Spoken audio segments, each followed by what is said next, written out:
Hey everybody, JB back with you once again for another episode of Let's Play JBLP1. We are on level 76, When Push Comes to Shove. Alright, so this level was, at least this part of this level, was heavily inspired by a Chuck's Challenge level of all things, and I can't remember the name of it.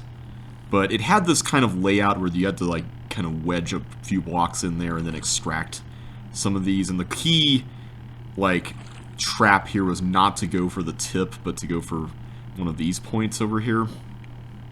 So this was my attempt at making like an introductory Sokoban level, and then we have this area here where you get to do like an actual Sokoban. So this one I made by hand, and I've since revised it to put a wall where I'm standing right now in my CCLP5 submissions, which I think makes it kind of fun. I like the challenge that provides. Gives it a little extra oomph from a Sokoban design point of view, I guess. And now I gotta remember how to do this. I always get stuck here, but I think the key is just to put one in a spot like that. Alright, I need to get this down here, is pretty much the point of this, I think. Or is it? Wait a minute. Wait a second. Wait a minute. I think we need to do something a little different. I'm kind of glad I'm not playing the extra wall version of this right now.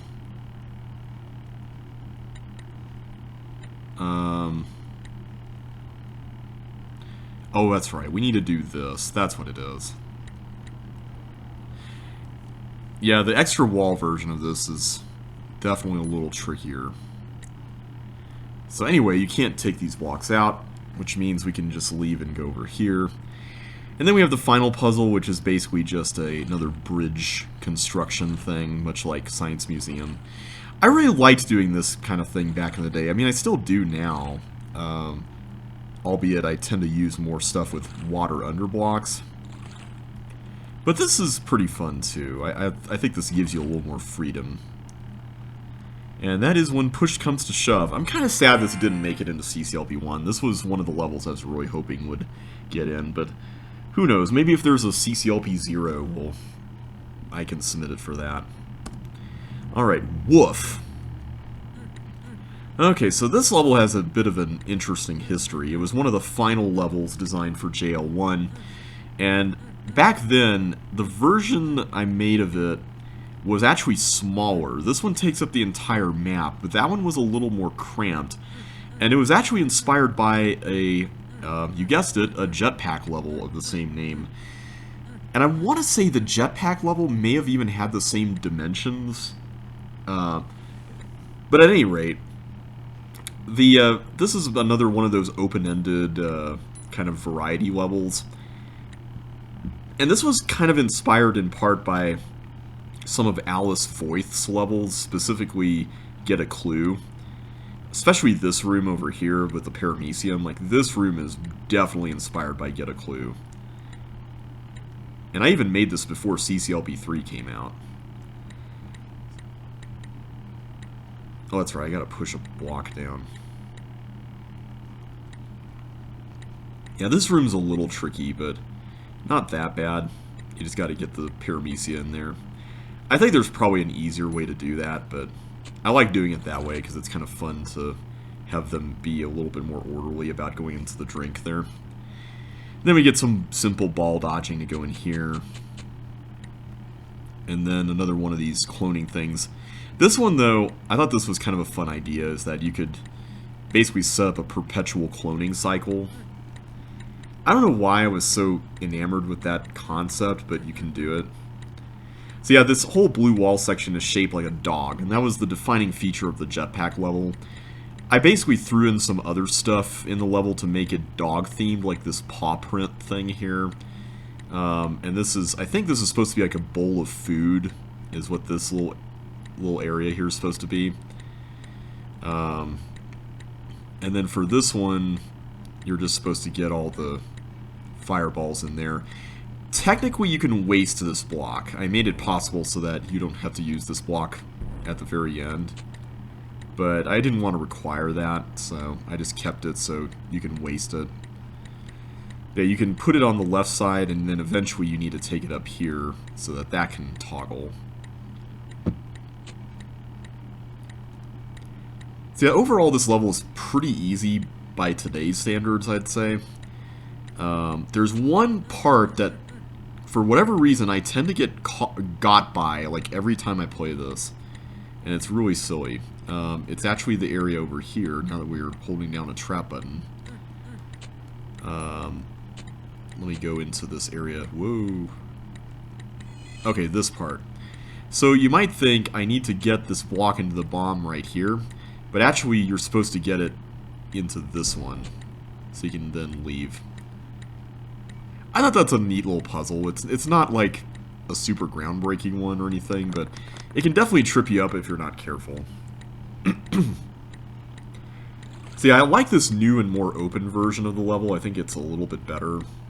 And that is woof. Alright, productivity. So this level was heavily inspired by a time trial that Mika ran, I want to say, where I think it was called, like, oh, what was it? Like, was it a hexamino thing where, like, there were these groups of 6 chips? It was either a hexamino-themed level or a pentamino-themed level where there were different groups of chips and you basically had to figure out how to get them efficiently, that kind of thing. And I thought it would be kind of cool to do that same idea, but with, like, a very open-ended maze of chips. If you're pretty fast, you can probably be very inefficient like I am being right now and get away with exiting the level. It's mainly more of a challenge to make sure that you're not, like, being really wasteful with where you're going, and then you can just boost to the exit. So yeah, I wasted a lot of time there, but I thought it was a kind of a fun time crunch idea. Admittedly, the ice can give you a bit of an advantage in MS with boosting, in terms of that versus the Lynx rule set, but I don't know. I think it's fine. Alright, 5 Shades of Grey. I think that title is really funny.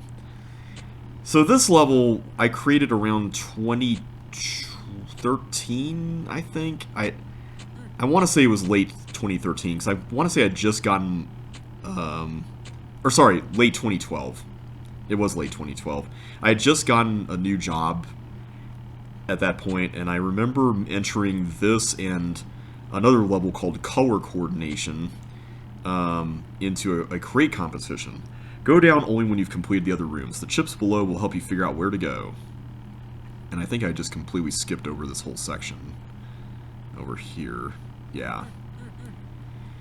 So the crate competition was color-themed, and basically you had to pick a color or set of colors and make a level out of that. And I picked gray for this level because I figured barely anybody was making anything involving gray stuff. That just didn't seem to be a very obvious choice compared to something with a lot of very abundant elements like blue or green. But I wanted to try something like this with a glider theme, and it's not the greatest thing in the world, but I thought it'd be kind of worth giving a shot. You know, just seeing how it turned out. So anyway, I think we are good. I should have said how many chips you had to do here. So what you have to figure out is that the chips tell you what direction to go. So this is kind of a V2, a version 2 of what I did with gray matter. So like they kind of point the way, and you have to make this loop here, which I think is kind of cool in terms of the path making. And I like how the gravel and the normal floor end up making like a checkerboard layout. So this level is not one that I would really hold in high esteem today, but I think it works. It's a pretty pleasant enough level, and it was one of the ones I added to the set after the 100 level version. Okay, Mirages. So this is an interesting one. This one, I'm trying to remember what the inspiration was, but basically whenever you see a gravel tile, you transition into the blue walls being fake, and then the floor being invisible walls that you can't breach. And I just remembered what the level was. It was called Woods of Elvander from Tyre A1, which is Tyre Thawi Anstrath's set. I thought that concept was really cool, so I decided to make a rip-off version. I think my version was probably less interesting overall from a layout perspective. But, yeah, eventually this... So I submitted this set initially for CCLP... Or this level initially for CCLP 3. And the biggest issue with it was that you couldn't really tell where the entrances were, so that's why I added the gravel. So you kind of had a bit of a guide to that. But even then, I feel like that kind of made the level more trivial than anything. I'm wondering if maybe I should have done something else. But recently, I replayed this level during my CCLP 5 submissions run-through that I did. And, or at the very least, I think I was looking at it in the editor before I was going through it, the set and links, and I decided to make a level in the Walls of CC1 project that kind of had this idea of some blue walls are real and other blue walls are fake, and there's sort of a rule set for how that all works, for lack of a better way of putting it. I don't want to spoil too much, but when you play that set eventually, you'll probably figure out quickly what that level is. But at any rate, I was really happy with it. It's one of the... Have I made that many mazes for the set? I feel like I haven't, but when I think about it, then I realize maybe I have. But anyway, it's one of those concepts that I'm actually pretty happy with, and I think it's a nice iteration on this concept. Because I feel like this one was just a little too vanilla with how it approached everything. And this is definitely the longest stretch of this kind of thing going on here. So now you gotta find your way back, which thankfully is not that hard. The fact that you can see so much of what's going on here is really helpful. And it looks like we missed some stuff in that whole section over there, so let's try to figure out how to get into that. Looks like we just need to go over here and grab these. Alright, well, that is pretty much Mirages. Did I go back through here? I think I do. Yeah, it's this way. I was also kind of trying to make something that was sort of a CC1-esque maze where you had like a socket and exit together. That was one of those things where I felt like I was being kind of against the norm back when I did this. Because at the time, I think a lot of people were more obsessed with like making the socket a mid-game obstacle to go through and then having a bunch of stuff between that point and the exit. Nowadays, I feel like I'm making a lot more levels that just have the socket and exit relatively together. Maybe that's just me, though. Okay, so earlier I promised that we would see at least one more collaborative level between Eddie Lim and myself, and this is that one called Exchangement Palace.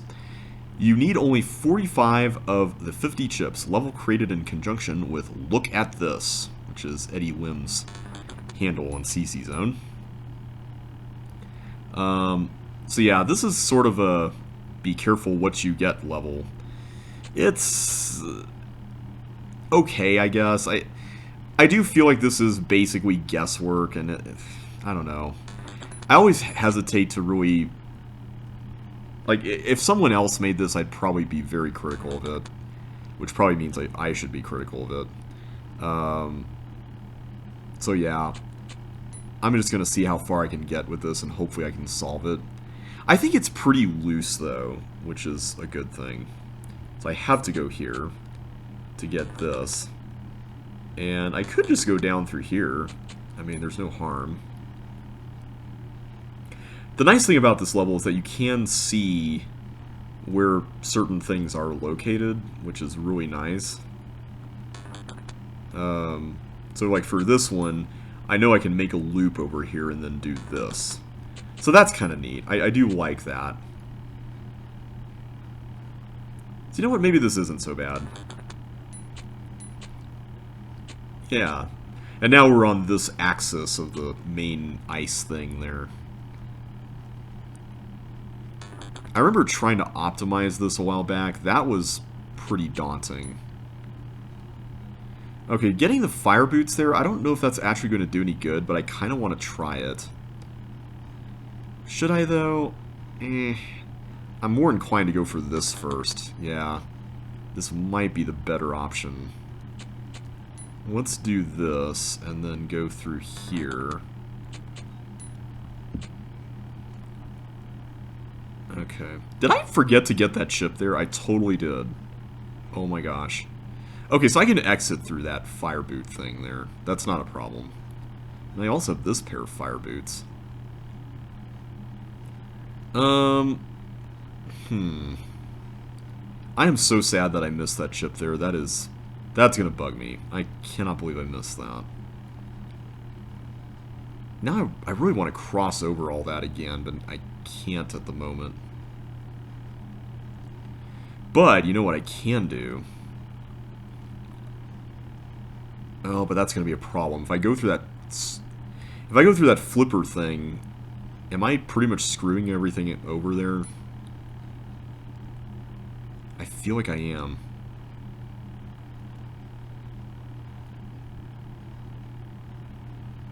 I'm just going to look at this real quick. Yeah, I don't think this is worth it, guys. I don't see a way out of that.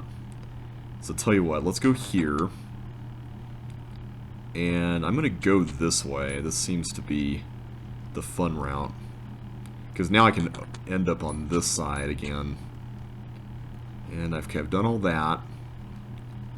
So what have we not done? Let's take a look around. We still have yet to go through there. I'm afraid to do that, though. Ugh. That's a little hairy. I'm also afraid to go up there. I'm afraid to do anything right now. Yeah, this is definitely one of those levels that I don't think I would probably make today. Or at the very least, I would make it very differently.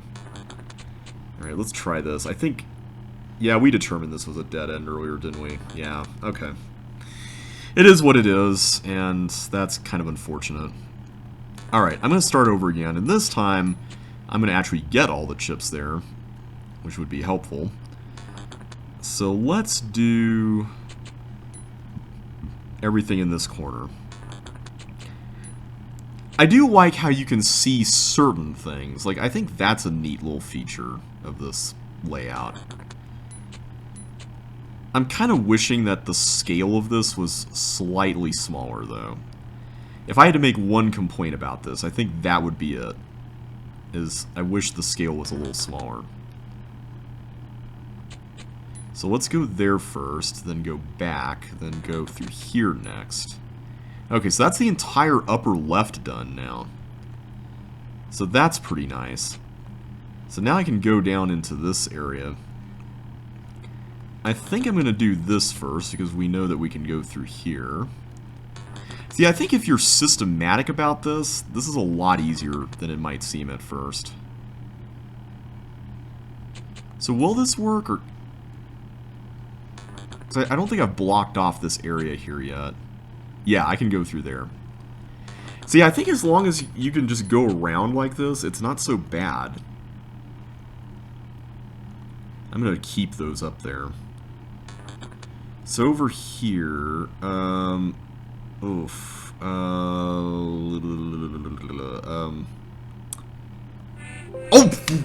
wow. I did not mean to do that. I don't know why I stepped left there. That was really silly of me. Alright, lesson learned. Don't accidentally step in it. We'll just say that. Alright. Go through here. Do this. See, I think I was pretty intentional about putting this in the Brainbuster slot at level 81. It's kind of a bit of a difficulty spike for the set, since this idea, I feel like, involved a little more planning than a lot of stuff up to this point in the set. Okay, I think I did this first, and... Oh no, I did the other one first. Crap. This isn't good. Well, let's go through here. Except now we can't get over there. Unless we have a... Well, now I blocked that off, so I'm going to start over again. Man, I beat this in like 48 seconds? What did I do? I am so curious how I managed that. I kind of want to rewatch my solution after I do this. I mean, I guess I'd be spoiling it, but I mean, not that anybody really cares. If somebody wants to confirm my bold timer exceeded on Pie Guy's site, they're more than welcome to, I guess. Okay, so... I just want to be careful here. So either way is theoretically fine here, right? Actually, no. I do want to end up with the suction boots later, so let's do this first. I feel like the time where I got pretty far with this was kind of a bit of a bunch of happy accidents in some ways. Okay, so I want to do this first. And then I want to do this. Okay. So then we do this first, and then we go over here. Okay. Then we go this way. Alright, now let's plan this out. So, I guess I could just get that pair of fire boots and come back inside here. I mean, there's nothing really stopping us from doing that. But I'm almost afraid that we're going to waste them if I go about it that way. Actually, it's probably a good idea to do it that way. Or is it? I forgot that there was an opening down here to this section. You know what? I'm going to save that for later. Let's start this now. Yeah, I think this would be my other criticism of this level, is that there's a little bit of the you're doing the same thing 4 times kind of thing going on here. With the way this is laid out.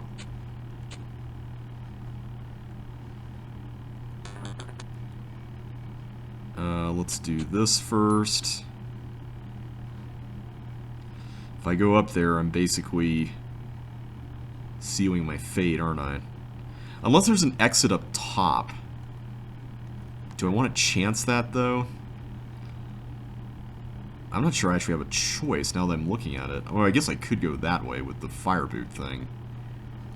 But if I go through here, I can't go back through the force floors, which is kind of a problem. Okay, good. I can go this way. Okay, so I definitely exceeded the required amount. So if I did want to get everything, I could just go through... So I could go through here, get all this.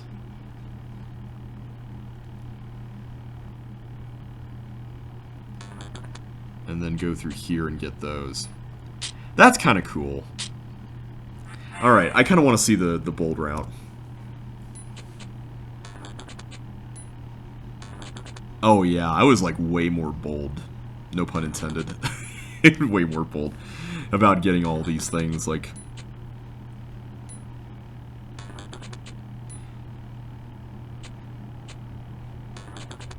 Yeah, this route kind of loops around a little bit, too. That's kind of neat.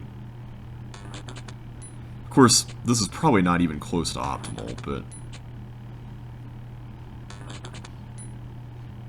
it seems to work pretty well. I think the key thing is just getting all the stuff in those little L-shaped areas when you go through them. Or at least on some of them. Yeah, I'm pretty sure this could be beaten if somebody really wanted to try. And then boost into the exit to make the 401 there. That was cool. Alright, blocks and robbers. Get all the valuables out of your crumbling mansion before the crooks find you. I can't remember if I added this after the 100 level version or not. Part of me wants to say yes, but I think this was around that time. So yeah, this level was kind of my attempt at making a teeth melee level.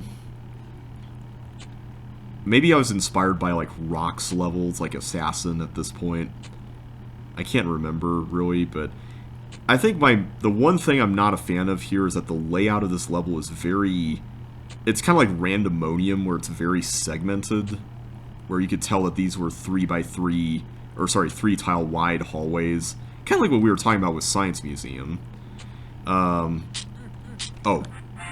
Yeah, you have to get that red door opened. But yeah, I like the idea of this. I think if I remade it now, I might want to, like, make it a little less, like, neat. Maybe I should try making a teeth melee level for Walls of CC1. I wasn't planning on that, but now that I'm thinking about it, and I actually have a pretty good candidate for that, too. Ooh. I'll have to give that some thought. Ooh, 4 doors. And nice guesswork there at their death trap there at the start. So yeah, this level, this was kind of my attempt at making a big variety level during the time of the JL1 era. And I think I need to hold on to these, so I'm not going to go through that thief. I feel like I was inspired by a certain level, but I can't remember what it was. Something in Daniel B1. Maybe. It could be something else. But yeah, this is basically a very simple item swapper. It's kind of like a more advanced quad from earlier. So one thing that's really fun about this is that this section is different in each rule set. The block to the right has fire underneath it. So in Lynx, you would slap that block, and it would end up on the trap button. But in MS, you have to go through that teleport over there by going this way, and then boosting off of that to hold it down with a cloned ball there. That was my attempt at trying to be rule set clever back in the day. I don't think it worked out terribly well. Oh, that's right, that holds that down. I almost panicked there for a second. And this is very similar to that bomb room and quad. This used to be a walker cloner, but I think when I was originally releasing this, I figured most people didn't want more randomness in their levels, especially optimizers, so I eventually replaced it with a glider cloner, which I think is fine. I kind of wish I kept the walkers, though. I think that would have been kind of cool. Let me just go ahead and pre-set that there. But yeah, this was kind of like my little potpourri kind of thing, where there was a little bit of everything, and these were kind of the things I was obsessed with at the time this was made. Like, there's double mazes, there's little cloners maze type things, there's... Uh-oh. I bet that was a mistake. Was that a mistake? Oh no, I'm about to lose this. Never mind. So this section... I feel like this was inspired by something, but I can't remember what. So I'm gonna go push this here, because I'm pretty sure this connects to this, especially since I had like a huge thing for like reverse reading order back then. Alright, so we have a simple item swapper here. Yeah, item swappers, monster manipulation, the usual suspects. Like, there's really nothing particularly that memorable about this. This is fairly vanilla as far as concepts and levels go. Okay, I was really worried that the entrance to this was on the right for a second there. Alright, so now we hold this down. I can't remember what that does exactly. And then we go... Oh, it leads into here. Okay. And then we have a little toggle thing there for some reason. I'm trying to remember where to go. I guess we need to go over here first, because we can't actually get out of that section down there. And then we have some monster dodging here. Okay, I don't remember how to do this, or if I need to like save the fire boots for later. I'm a little worried about that. I'm gonna go and get them. I think they're important. Yeah.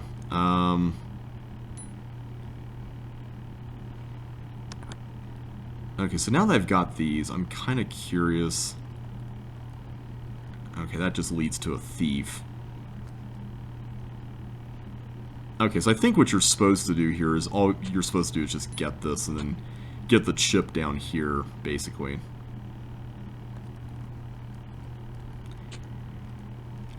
I think that's probably my favorite room of the level. It's at least got a little more going on to it, a few layers of things to think about.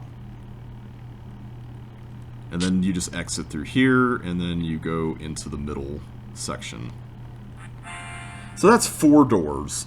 It's a level. It's okay.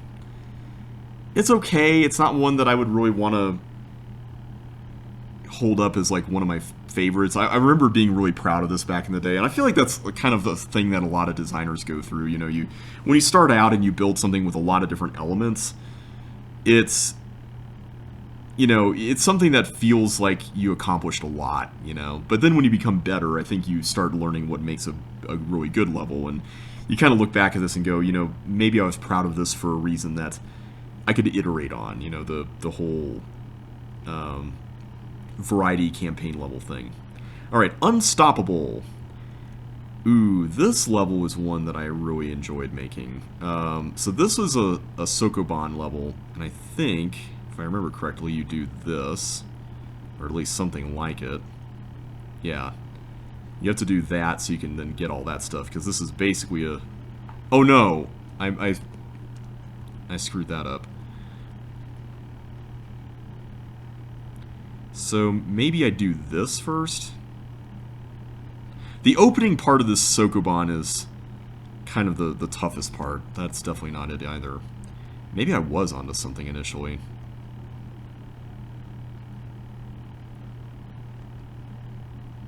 Okay, there we go. That's how you do it. So this level was my attempt at making a waste of space level. And I seem to recall there were a lot of people who really enjoyed this back during CCLP1 voting. Didn't quite make it into the set, though.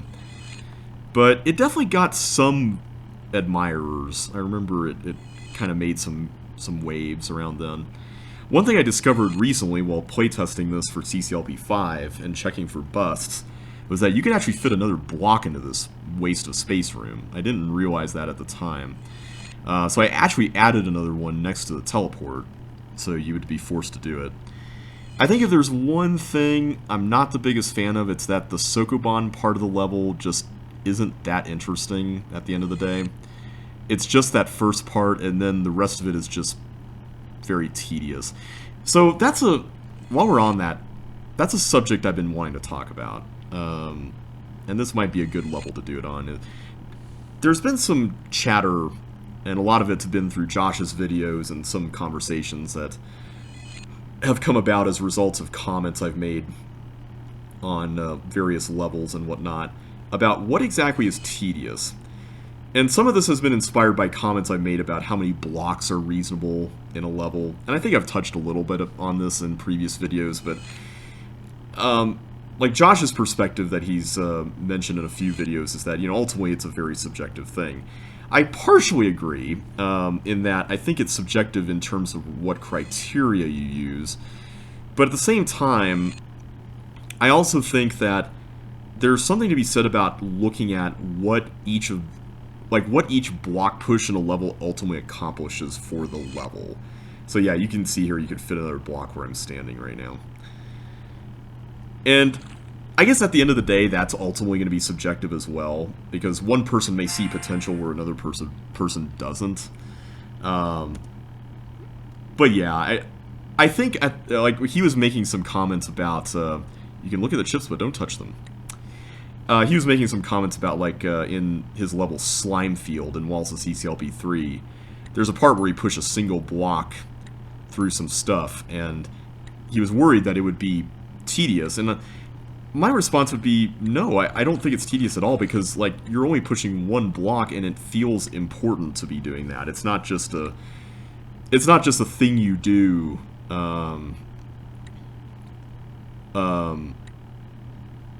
repetitively. Like, you're not doing a whole bunch of them.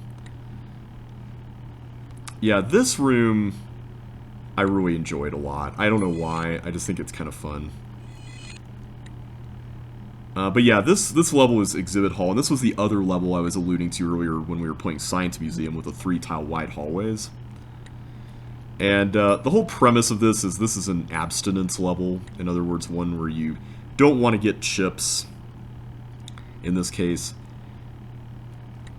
And yeah, that's how you get to... Wait, no. I can just get this right now without having to worry about carrying the block in here. What is this block for? I seem to recall this had a purpose, but I can't remember what. So just dodge that teeth by not doing that. You can totally go through there. And then this one is basically a side... Oh no, I don't have to sidestep it. Oh, I should have done this walker room earlier. Why did I not do this earlier?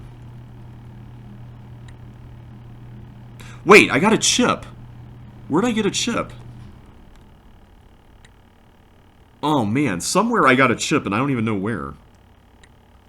It wasn't hidden in a block, would it be? I mean, I don't think I would do that. Alright, I'm going to come back for that later.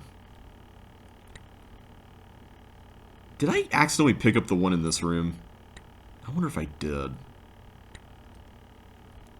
Oh man, I'm going to be racking my brain thinking about that. I'm sure I can just watch the video later. Wait. There we go. I got a chip somewhere. What? How's my chip counter going down? Somewhere in between the teeth room and there, I collected a chip. Okay, something weird's going on. Like, it's not like there's another player in the level collecting stuff for me or anything. Oh, I grabbed the one there. For some reason, I thought that was what I had to get instead of that key. Derp. Okay. Somewhere in the comment section, someone is erasing their comment now that I realize that that's what I did. Alright. Anyway. Yeah, the whole tedium thing, I tend to approach it, and this is mostly my perspective on it. Again, very subjective, but... I think if you have something in a level where, like, block pushing forces you to think about something differently, then I'd say in that kind of case, there is value in that. And, hang on a sec, do I even need this for anything? I kind of wish this was required now. I guess I don't. Okay. For some reason I thought you needed that block for something, but you actually don't need it. Okay, Flame War. I have not revisited this level since getting the bold time. I am still not a fan of the bold route for this level. It's one of those bold routes that, for me, involves a kind of... And this is just kind of a personal thing, but it involves a kind of approach to optimizing that I guess I have not really configured my brain for. Maybe that's just me. I don't know. But yeah, this concept, I was really happy with this concept in JL1 back when I made this back then. And I think I may have even made it in John L1 by that point. But yeah, the bold route for this was one of those bold routes that I was just so frustrated by. I was like, I don't think this is one of those routes that most people will figure out just because it involves monster... Yeah, that kind of thing, where monsters can collide with each other. Now, it turns out, the very least, for the bold route that was bold at the time, it was 325. There wasn't any collisions, I don't think. It was more about, like, mapping out the steps you take and how the teeth monster moves around, which I guess that's interesting. It's just, I really wish that that was more evidence. Like, if I had known that that's what the route involved, and I think I would have been a little bit less frustrated with it. But yeah, it's just one of those routes that I just don't think I was very cut out to really figure out very well.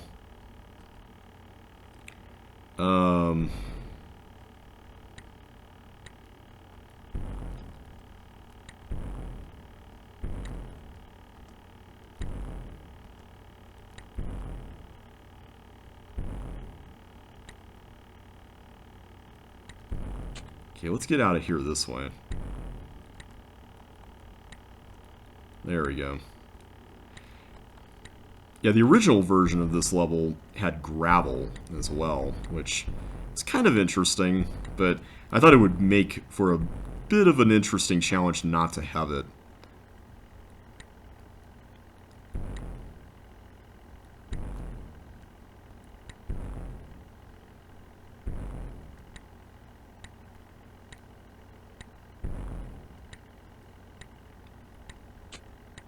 Alright, there we go. Figure that's a fairly safe spot. And over here there's an exit. There's actually, I don't know if it was in this version of the level, but I put flippers on the other side, so if you wanted to try bridging back there, you could.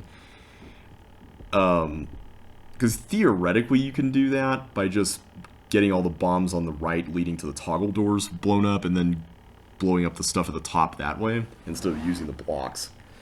And so in CC2, I actually made a version of this level with a bonus there. So, exit wounds. Use these keys to find the exit. So this is an exit fake-out level, and the premise behind this is that there's like a partial post that you have to do by getting rid of all these keys. And so I think the green key you just can't get rid of, but the other keys you certainly can. So this is very heavily inspired by Jeffrey's Exit Shopping for Dummies, among other things. But the whole point of this is that you're supposed to just waste the keys on these room entrances here. There's really not a whole lot to it other than that. This room I think is kind of funny. It's sort of like breaking in from CC2. This was another level that was added after the 100 level point.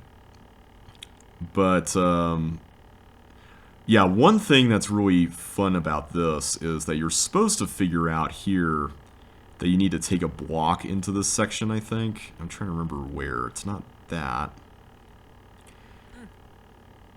But you're supposed to notice there that there aren't enough walkers to... Oh, wait a minute. Wait, no, you can do this. Never mind. I thought you had to... That's one of the fake exits. I forgot about that. Yeah, that's not a particularly interesting level. I've seen better exit fake-out levels, but it's fine, I guess. Alright, I think we'll stop there for now. Next time we will take on Deliverance, but we will do so in the next video, so take care and I will see you then.